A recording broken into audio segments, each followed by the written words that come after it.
Hey guys, Equinox is going to be the Neltharus Season 4 guide. So Neltharus is one of the few dungeons that got quite a bit of changes. The trash is pretty much completely unchanged, but two major changes happened. The chains got reworked, and Chargath got reworked. So let's go over the chains first. The chains now have a one-person activation limit. That means once one person activates it, they're gone. You can't use them again. And the debuff has changed. So it used to just do massive percent HP damage.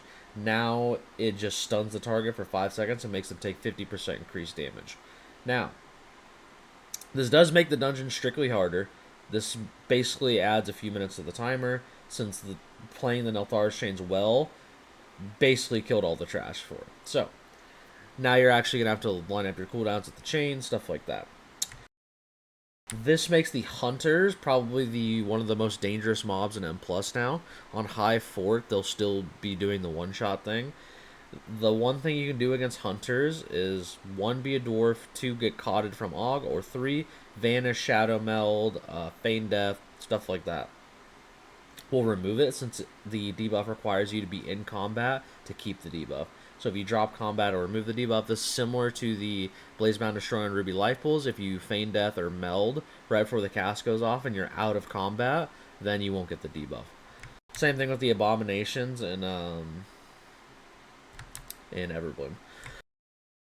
So you see here's an example of chains. They're now stunned for 5 seconds. Take 50% increased damage. It wears off. They go back to being using the abilities. Now the one nice thing about the hunters is they're force desync, and by force desync I mean they can't use two jumps at the same time, which is great. It's good coding. I think that's really nice because if they did, you would just get randomly one shot from some people. But yeah, all this trash the exact same. Magmus is a frontal. You can CC it without recast. Binding spear, same thing. CC without recast. The hunters, the bleed, you cannot stop them as far as I know. Still, so no vortex, no ring of peace, stuff like that. It'll just go through it. The same thing with like cats and Darkheart. There's no actually stopping it. It'll just hit you no matter what. So basically, in this whole hallway, what I would personally do is just do one pack at a time, and anytime you have a big pull, do with cooldowns, then just pull more. So like what I'm doing here, we're going to do a big pull. We're going to have 2-minute cooldowns, and then we're going to chain and blow everything up. So what what chain order I would probably do is first big pull, you want to be the healer. Second pull can either be the tank or the DPS with no cooldowns, and then the third pull can be the healer again, depending on how long it takes you. If it's a lower key, you might not have it up, so you might have to have the tank do it. But yeah, you want one person doing each chain. And for each pack you pull, you can even pull it slower. There's plenty of chains. You can do like one pack at a time, chain each pack, and stuff like that. So, I think this first hallway you're just going to take much, much slower. And then Chargath is where it gets kind of interesting. So Chargath is reworked to basically the intermission is now just full tank damage. It used to just be whoever's in his little circle around his hitbox during his intermission, but now it's full tank damage. It does a lot of damage. It's magic fizz combined, so it's going to be really rough, especially for Bruce. You're going to have a nice CD rotation. That'll be in the guide as well. So in the guide, I have a CD rotation for each important tank buster, so make sure you follow that. The cast is about a minute apart, so keep that in mind.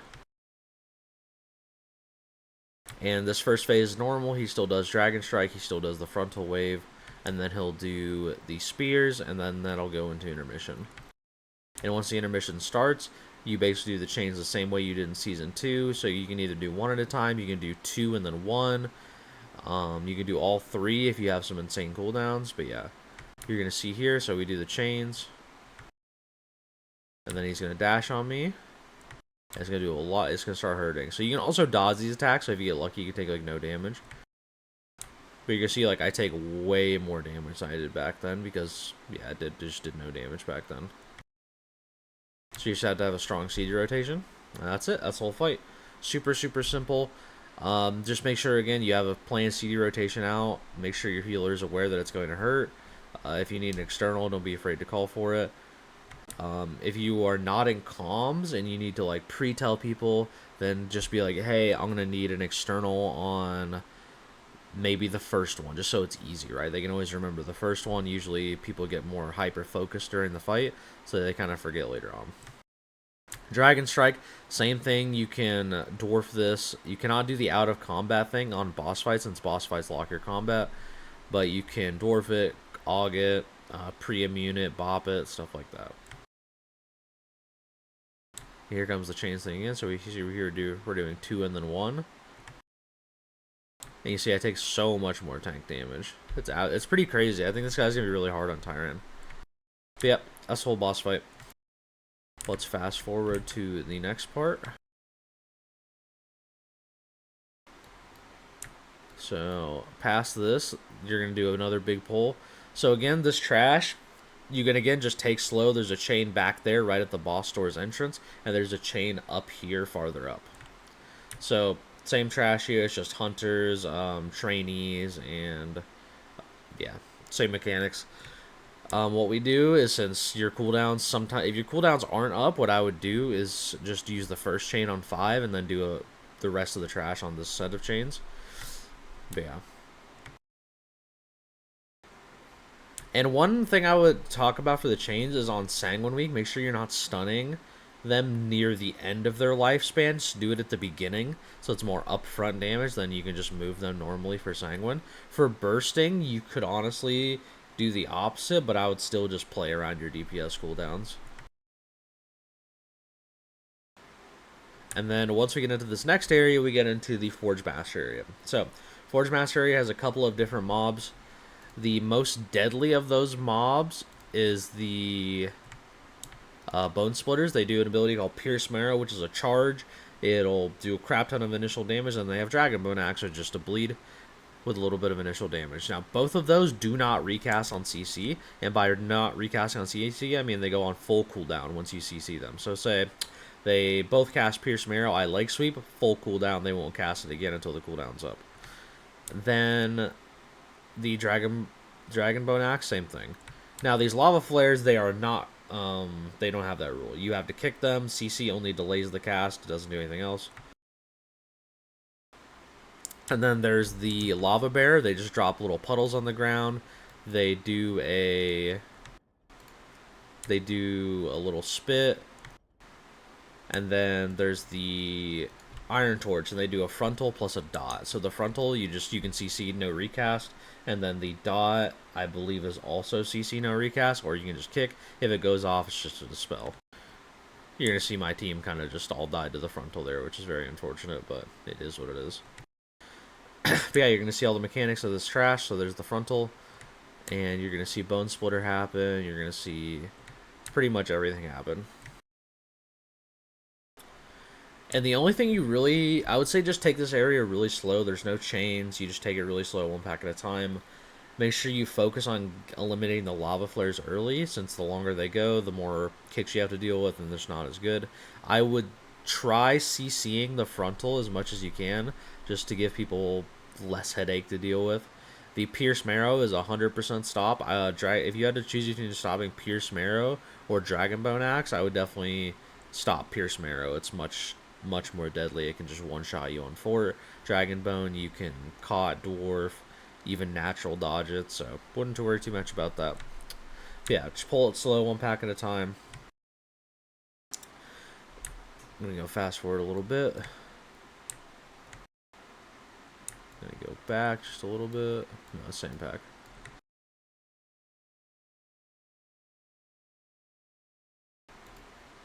So next area is a little bit easier, I would say. So the next area is just lava flares, iron torches, which are the frontal guys, and then blacksmiths. So blacksmiths do a ability called Forge Stomp, which is AoE damage. This mob is unCCable, so you're gonna take that damage no matter what. And then there's the reverberating hammer, which is just a big tank debuff, does a little bit of initial damage, then every few seconds it ticks and does a crap ton of damage to you. Basically just tank mechanic, use defenses at your will. Nothing too stressful. Like I said, this area is pretty chill. The pack after this will be a semi-big pull, and it'll have 1 Bone Splitter in it. So all you have to do is worry about CCing that 1 Bone Splitter. Nothing else matters too much. So let's go ahead and fast forward to the next part. I'll show you how to set up this pull too. Hold on. So this is actually kind of something I like doing. It sets up this pull to where everything's grouped and you don't have to kick stuff in. Basically, by the time this next pole is grouped up, it's just all nice and neat, as you'll see. You can do this as literally any tank. So you just walk up to the edge here, you just tag this mob down below, you walk back, and you just wait until it's nice and grouped, and then you walk down. My group's kind of just walking in anyway for fun, but yeah, you get the idea. Yeah, you just walk in, it's nice and grouped already, you don't have to kick everything in, you don't have to worry about all that stuff. As you see, the Bone Splitter cast, we CC it, he doesn't recast. The melts, there you go, they do recast. And like I said, the melts are like the deadliest mobs. Like, you really need to make sure you stop casting those, because they can just one bang people, they can double cast on people. Yeah, it's pretty scary. This next boss, Forgemaster, same thing in Season 1.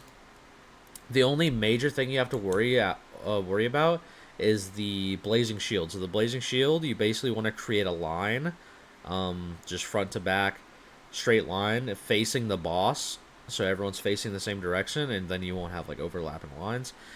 You can also, the first person targeted with the shield can also meld it, vanish it, any mage greater invis, stuff like that. Anything that drops targeting, you can use, and it'll full stop that cast.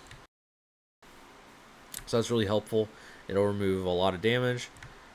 And yeah, this boss is really straightforward. Just have a CD rotation for every one of the slams, and then the shield you either immune or just CD through, peel through. Nothing special. This is super straightforward boss. As a tank, you want to get knocked back to the ideally the exact same spot every time, just to keep it all inclined in that area. Like I said, nothing too bad here.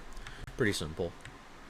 So this boss, really nothing much to say. It's super straightforward. There's no like weird strats for this boss. Just heal check, CD check. Gonna fast forward through this since there's not really much to go over. So if you want to pull this mini boss, that guy you see right here, this mini boss doesn't really do too much. So what he does is basically he does one rain of fire kind of thing, and just a bunch of circles on the ground, and then he does an ability which puts a circle under everyone, and then it just explodes and hits everyone, does guaranteed damage. Not too bad on high 4, not really worth pulling since he takes a while, but on Tyran I think he is worth pulling. You can just combine him with a bunch of trash, it's super easy. These guys you can snap down. I don't know if we snap them successfully, but you can just walk down and they'll snap. Sometimes they won't, sometimes they will. Depends if the people are like, or if they're like bugging out or not. But yeah, we're gonna go into the Magmus trash next. Now this trash has pretty much one mob. Only one mob that matters, and that's the Thaumaturge. They have an ability called Molten Core. It transforms one of the ore elementals into a big ore elemental, and that just pulses AoE damage until it dies or you die. So, that is either kickable or CCable. You can CC it and it will not recast. And then they have Magma Conflagration, which is a cast into channel. CC does stop this, but the CC has to be after the channel starts. If the CC is before the channel starts, like this, so you can see the cheap shot, they're going to recast it immediately. Yep, they're going to cast, and then they'll cast it again. There it is. It doesn't go on full cooldown. Unless you CC it when the channel starts, it does not go on full cooldown. So make sure in these packs, if you have like, if you see it, you just like wait till the channel starts, para, boom, easy. And then you kick the Molten Core. As you're going to see, he's going to hodge there, and then it won't cast again immediately. It's going to Molten Core. And you see it's not Magma Conflagrating instantly like it did before. Super simple. The other guys just do a Tank Buster. Really nothing important. Like I said, this trash is super easy. You just have to worry about the Thaumaturges, and that's it.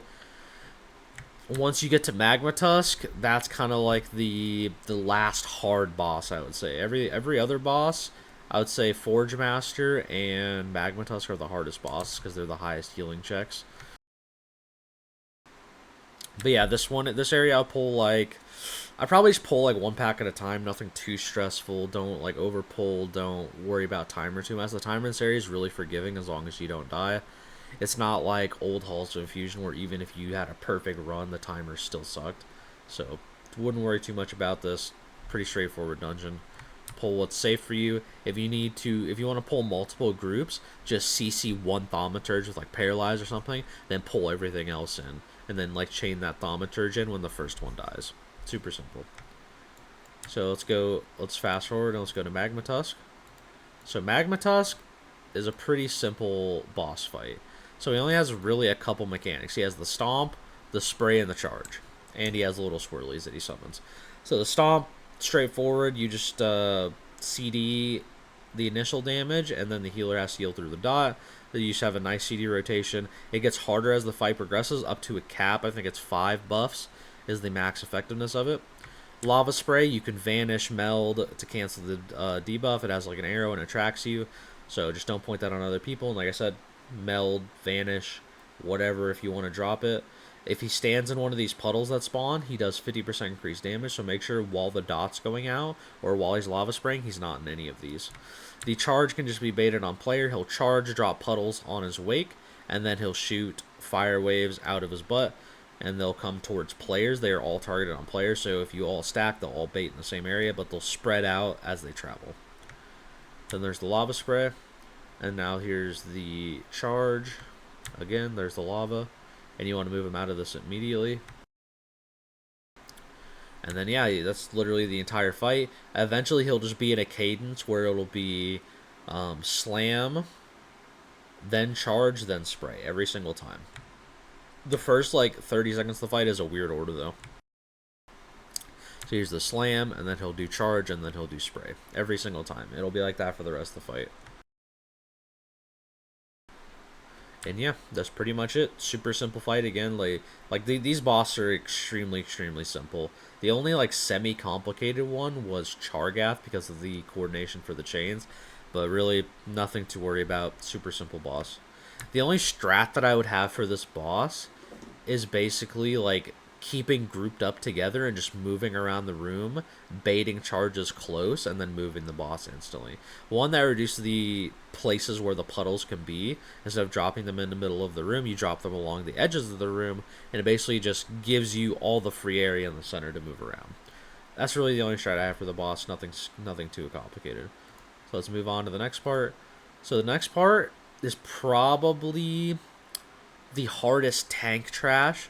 So this is just a bunch of wardens and the bird damage at the same time. So the wardens do a blazing slash, like I said earlier, and it's just big magic damage tank buster on top of the bird doing the AoE fire channel and the lava bear doing bolts at you. So you're just going to be taking a lot of damage here. Diffuse and dampen, really, really valuable in this dungeon. Highly recommend taking both of them. Boon is terrifying here. I don't know why I booned here, but yeah, the frontal came out. Lava Bear, once he gets to 50%, he does a shield and then starts summoning ads until you break the shield and kick it. So basically, you just want to break the shield, kick it instantly, and try not to get as many ads. The ads don't really do anything. They're just there, you know. You could honestly let them get summoned if you really wanted to for funnel. But yeah, ideally, just kick them. And yeah, just rotate CDs on the blazing slash. Focus the bird down. You ideally only want to get 1 tantrum per bird. On 4, you'll probably be playing for 2. Just don't get 3. 3 is probably pretty bad. And yeah, pretty much it. And then you skip to the boss. I'll show you the skip right here. Super simple. All you have to do is basically face the sacks, like in between the 2 sacks, and walk towards it. So you see me line up my character with the 2 sacks. Jump, boom, don't pull anything. You can lock gateway there, you can invis-pop for safety, shroud for safety, whatever you want. Alright, now this boss, super easy tank boss, doesn't do anything. He summons an ad that just fixates on someone, you just kill it, CC it, you can paralyze it, charge or trap it, blind it, any normal CC will work on it. He does a debuff called Molten Gold, which is just a ramping debuff on the target that does more damage. And yeah, and then the weapon phase. So the weapon phase, they remove the charge one. That is the one change they did to this boss. They removed the charge one so you get all the easy ones. There is a couple melee ones still, or just the one. It might just be the rose that's melee. So you break this, boom, and that's it. Then you have the damage amp phase. I think it's the third or fourth shield set where the Molten Gold debuff is on your character while the shield phase is going. So that's the one where you want to immune it with like cloak, ice block, turtle, bubble, stuff like that. That one's like the really bad overlap. Since on higher keys it's gonna do that like shield phase plus molten gold combo will do a lot of damage. They also made the curse here stack again, but yeah, I don't remember what all the other changes were, but the boss is basically the same. It still doesn't do that much damage. It's pretty much just all about you breaking the shield fast. As long as you're not getting like 2-3 ticks of the shield, you'll have an easy time. So the best lust timing for this boss that I've found is lusting, especially if you have ramp classes, like lusting right before the shield starts casting, and then you'll basically have your whole ramp going into the burn phase instead of lusting like after the shield break. That way you're getting a little bit of damage going into it. You can even pop it like 15 seconds before the shield if you really wanted to, just to get more boss damage in. But I would definitely have like at least 10 seconds of lust going into the burn phase. But yeah, that's the whole guide. The dungeon really hasn't changed much. I just wanted to cover the Chargath changes and the chain changes. Everything else, the exact same thing as Season 2. So, hope you guys enjoyed the video. Hope you learned. I will be posting all the other ones throughout this week. So yeah, have a good one, guys. Peace out.